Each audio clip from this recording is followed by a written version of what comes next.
اردو کور points کے معزز سامعین، میں ہوں کامی ملک اور آپ کو اپنی ویڈیو میں خوش آمدید کہتے ہیں۔ پیارے دوستو، افغانستان طالبان نے آخر کار کابل کو فتح کر لیا۔ افغانستان طالبان صدارتی محل میں داخل ہو کر بدری فورس نے کمانڈر نے محل سمیت کابل کی سیکورٹی مکمل طور پر سنبھال لی ہے۔ آج کی اس ویڈیو میں آپ کو تمام تفصیلات سے آگاہ کریں گے کہ اصل معاملات کیسے پیش آئے، کیسے آسانی سے افغانستان طالبان نے کابل فتح کر لیا اور اشرف غنی فرار ہو گئے۔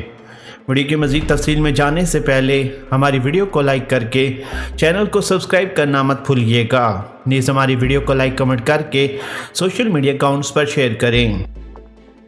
پیارے دوستو، اس وقت افغانستان سے مکمل طور پر اشرف غنی کا پتہ کٹ ہو چکا ہے۔ اشرف غنی ملک کو چھوڑ کر بھاگ گیا۔ اشرف غنی کے دوست اور اس کی فیملی جہاز میں بیٹھ کر افغانستان کو چھوڑ کر فرار ہو گئے، کیونکہ افغانستان طالبان نے مکمل طور پر کابل کا کنٹرول حاصل کر لیا۔ جو ہی افغانستان طالبان کابل میں داخل ہوئے، اشرف غنی فوری طور پر جہاز پر بیٹھ کر نکل گیا۔ پیارے دوستو، افغانستان طالبان نے صدارتی محل پہنچ کر اشرف غنی کی کرسی پر بیٹھ کر ایسے قرآن مجید کی تلاوت کی اور سب کو رلا دیا۔ پیارے دوستو، یہ مناظر پوری دنیا میں دیکھے گئے اور پوری دنیا یہ سمجھ گئی کہ افغانستان طالبان نے جو 24 سال تک جنگ لڑی، آخر کار انہوں نے کامیابی حاصل کر لی ہے۔